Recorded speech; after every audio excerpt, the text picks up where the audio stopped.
Hello, everyone. Welcome back to Myths of the Middle Kingdom. I'm Alex. And I'm Sarah. Today, we are looking at one of the most powerful yet tragic figures in Chinese mythology, Kuafu. Before we start, guys, you have to check out the video linked in the show notes. We commissioned a special visual retelling of this story. It's done in this incredible, gritty, romantic oil painting style. It's visceral. It really captures the heat, the thirst, and the sheer scale of the Titans. Pause the episode, watch the visual poem, and come back.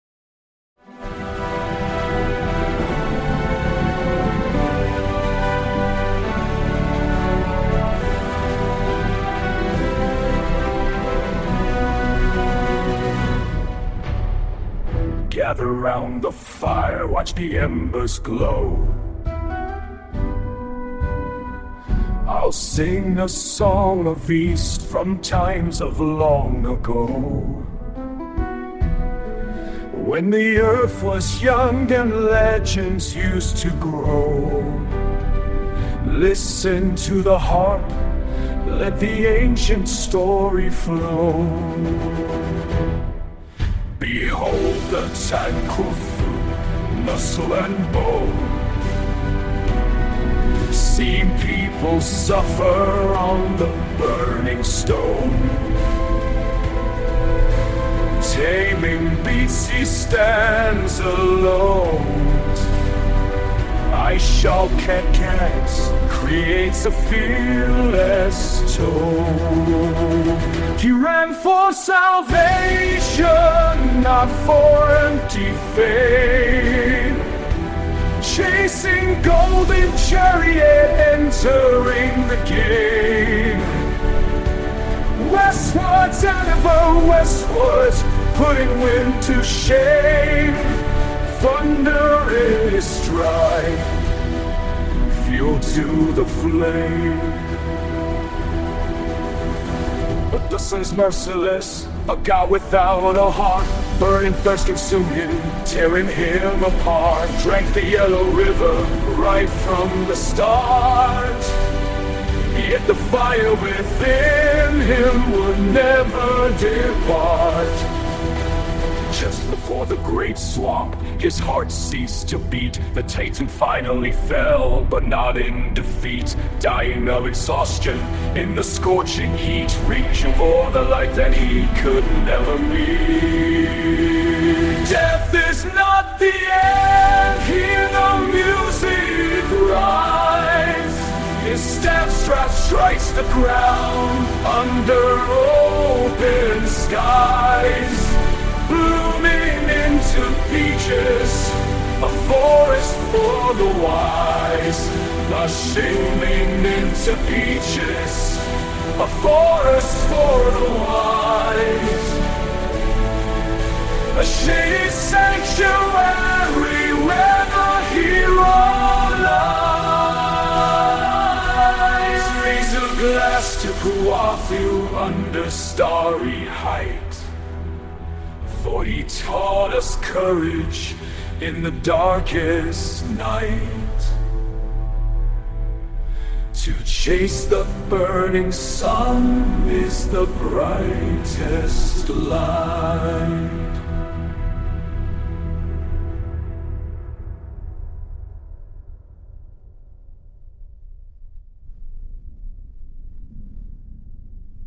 Okay, we're back. That visual of the giant collapsing, it stays with you. Sarah, this story comes from the Shanhai Jing, right?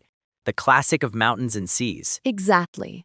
You know, Alex, English translations often miss the rhythm of the original text. Ancient Chinese is incredibly concise almost, like a code. To really understand the urgency of Kuafu's race, I want to read the original text for you. Just listen to the sound of it. Let's do it. Lay some ancient wisdom on us. 夸父与日逐走，入日可欲得饮。饮于何？为何？谓不足，北饮大则。谓至，道可而死，弃其杖，化为邓林. Wow, even without knowing the words, it sounds percussive, like a drum beat. That's the beauty of it. It's only senshutsi characters, but it tells a whole life. Let me break it down for you, line by line. First, Kuafu 与日逐走. This means Kuafu raced with the sun, entered the sunset. He entered the realm of the dying light. Entered the sunset. That sounds almost apocalyptic. It is. And then the consequence. 入日可欲得饮，饮于何？为何？ Thirsty. He desired to drink. He drank the Yellow River and the Wei River. Imagine that, drinking two of China's massive rivers, dry in a single gulp. And yet, the text says it wasn't enough. Right. 胃不足，北饮大泽. The rivers were not enough. He went north to drink the great marsh. He was desperate, pushing his body beyond the limits of the earth itself. But he never made it to the north. No. 未至，道渴而死. Before he arrived, he died of thirst on the road. It's blunt, unsentimental. He just died. That feels so cold. In Western myths, usually a hero dies fighting a monster or is struck down by a god. Here, he just runs out of gas. But here is the twist, and this is the most important line. 气其杖，化为邓林. He abandoned his staff, and it transformed into a peach forest. Okay, let's dig into this. Why is this story so important?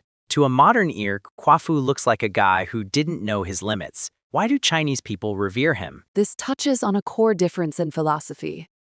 In the West, we often look at the result. Did he win? Number, so he failed. But in Chinese culture, this story represents a concept called Ren Ding Sheng Tan. Man can conquer nature. Or rather, human way. Contend with destiny. I like that. So it's not about the physical victory. Nunger, it is about the metamorphosis. Think about it. Kuafu dies. His body fails. But his will, represented by the wooden staff, doesn't die. It transforms into a forest. In Chinese mythology, death isn't the end of utility. The giant hand, Kuafu, died and became a shelter. A shelter? Yes. Why a peach forest? Peaches represent life and energy. He created a sanctuary of shade and fruit for future travelers. He knew he might fail, but he ensured that the next person chasing the sun wouldn't die of thirst like he did. That changes everything. It's not an ego trip. It's an act of altruism. He's the ultimate plant a tree under whose shade you do not expect to sit kind of guy. Exactly. It's a collective heroism. He is the pathfinder who falls so others can stand. Also, there is a deeper layer. The Sunday represents the absolute uncontrollable power of nature, drought, time, fate. Kuafu represents the stubborn, chaotic life force of humanity saying, I refuse to just accept my fate. I will run. It's a protest against the inevitable. Beautifully put. It's a protest against mortality. And in a way, he won. Because we are still talking about him 4,000 years later. That is profound. He lost the race, but he won immortality. And speaking of winning the race, do you know about China's modern space program? I've heard bits and pieces. They recently launched a specialized satellite observatory to monitor the Sunday to study solar flares and magnetic fields. They named it Kuafu, -1. No way. Yes, it gives me chills. Thousands of years ago, a giant died trying to understand the sun. Today, his descendants built a machine of metal and glass, named it after him, and sent it to stare directly into the sun without blinking. So, in the end, Kuafu finally caught the Sunday. He did. The staff he threw became a forest, and now it's become a satellite. Sarah, thank you. That was deep. I'm gonna go rewatch that video now with a whole new perspective. It's worth a second watch. Thanks, everyone. See you next time on Myths of the Middle Kingdom.